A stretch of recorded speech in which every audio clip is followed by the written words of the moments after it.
Hmm. Do you have a favourite technique that you use, or do you just tend to change depending on what suits you at the time? I haven't got a favorite technique because there's so many techniques. I belong to many groups on the internet. I mean, one of my favorites is Starfire's. Um,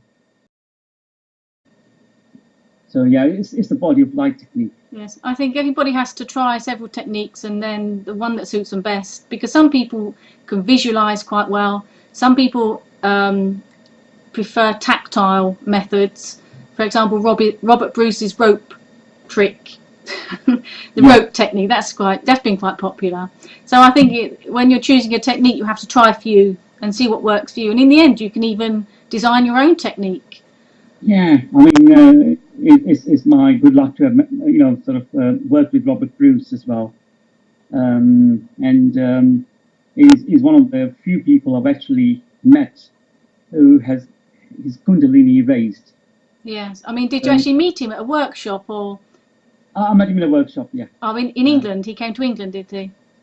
no, it was actually online. Oh, it was one of the workshops that he does online, Yeah, the yeah. Pappy workshops. Yeah. But there's so many videos about him online. You can actually follow them through. There's a lot of extensive amounts of YouTube videos and other stuff. Mm. No, I do like Which Robert you can Bruce. look at. Yeah, he gets straight to the point. Yeah. What would you consider the benefits of astral projection? Well, one of my aims in life is like everybody comes into life with some kind of a purpose. Hmm. Apart from your physical being, they reckon that whoever is born has got a purpose, and I think one of my purposes in life is to actually save lives Hmm. or reduce suffering or be a healer. Hmm. And one of the um, uh, according to, everybody's got their own beliefs, but I think I'm on the earth to help Hmm. elevate, suffering, and if I could save a life or two, that would be really great. And this is what Starfire does. Our group does Hmm. is we are there to save lives.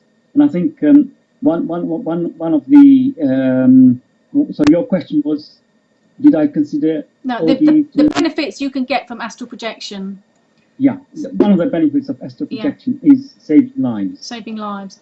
So Yeah, it's possible to influence. So you believe it's possible to influence our physical reality from the astral. For example, a group of people could get together and maybe astral project together and maybe have some project yeah. to That's right. The Mhm. Starfire's group does that. Yes.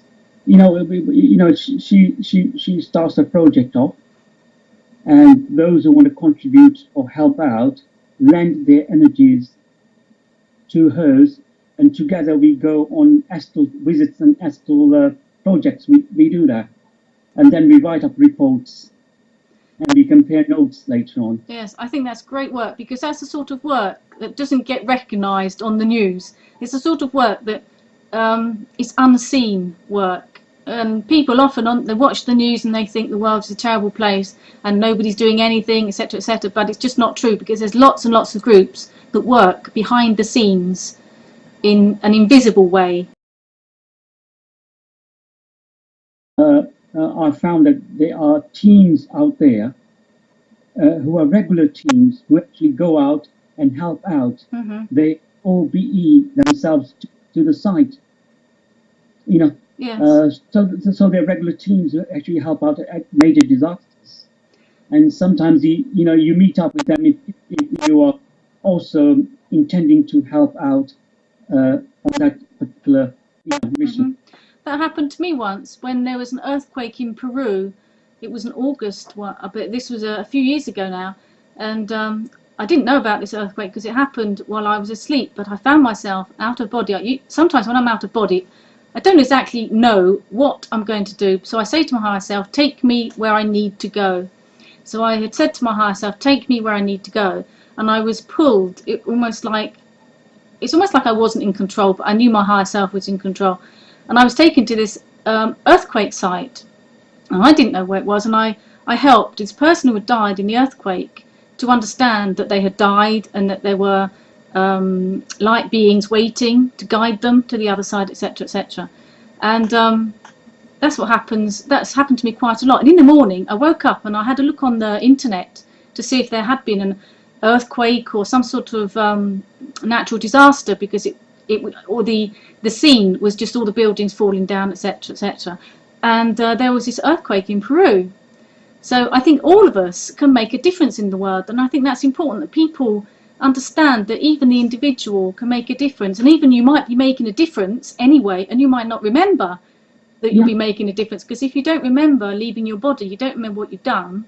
So you know, we can all make a difference even if we don't remember that we have.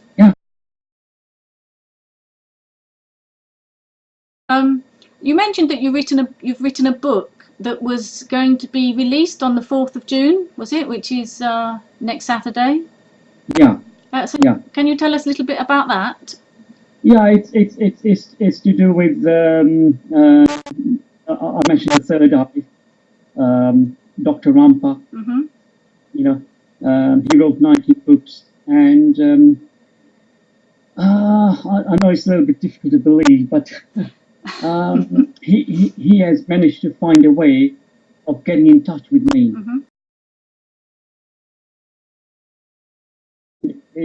It's like I've accepted to work with him, and the book is basically, once I was convinced that there was a spiritual being on a higher plane who wanted to work with me, I agreed.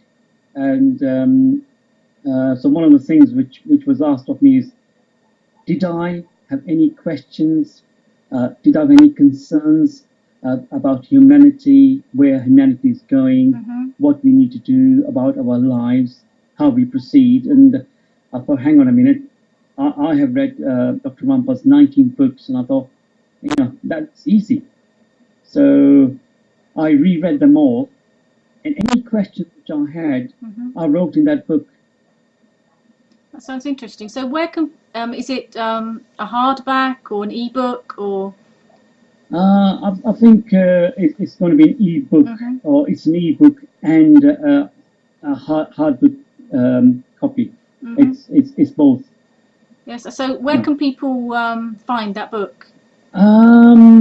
I'll post a link to you, because I'm waiting for them to actually come back in the next, I think, 4 days, 3-4 days. Okay, post me the link and I'll put it up on my website. Yeah, that would be great. It's basically my, you know, like if there's someone who says he's got astral libraries to look at, from his higher vantage point, he can look at the world, where the world is at the moment, what is just happening in the future. You know, I thought, okay, if someone wants to work with me, okay, I will go and test it out. Yes. I mean, I think it's sometimes necessary that we try to get out of this the singular worldview that we have as a human being on Earth, and we try to look at things globally. You know, try to look at things from the point of view of our higher selves, because our higher selves can actually see the past, the future, and the present all together. Yeah. So the higher self knows which way we should go, and which it can see all the possibilities that you can go to from one decision. So if we do have managed to connect with our higher selves, we can hear those whispers that tell us to go that way and that way, because that's the best way, and don't go that way because it's not good, and all the rest of it. So it's very interesting. Definitely so. I mean, so some people reckon there's all those happenings happened. You know, there's only one past, present, future, all one. I think that's, to us it might be the future. Yeah. You know, but to some it's already happened. That's my interesting theory. Yes, I mean everything is in the present. Really, we can reach everything from the present. So even the future, although we can change the way we go, because there's all these different probabilities. That's why when people see the future, I believe they may see a different probable future. So even if someone says, "Oh, I saw the future and I saw doom, destruction, and the world was destroyed," maybe they saw just one possibility of the way that humanity can go, and Yeah. another person saw another possibility.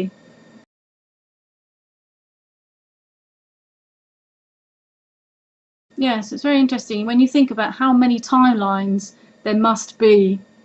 You know, it's a bit mind-boggling sometimes, isn't it? Yeah, I mean, four of us stuff, I reckon that they are coexisting, adjacent, simultaneous timelines.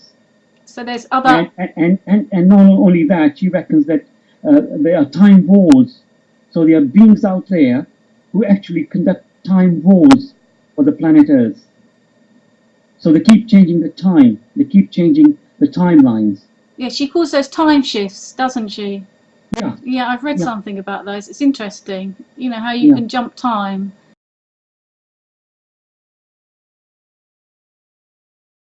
Well, thanks for talking to me today, Jan. It's a pleasure. Yeah, we'll have to do it again sometime. Really. We will indeed. Yes, it's nice. It's nice to talk to someone in London. Oh, great. It's nice to talk to someone in Italy. Oh, thank you very much. Okay, well, thank you for being here, and I look forward to reading your book. Yeah. Okay. Sure. Cheerio. Yeah. Bye-bye, dear.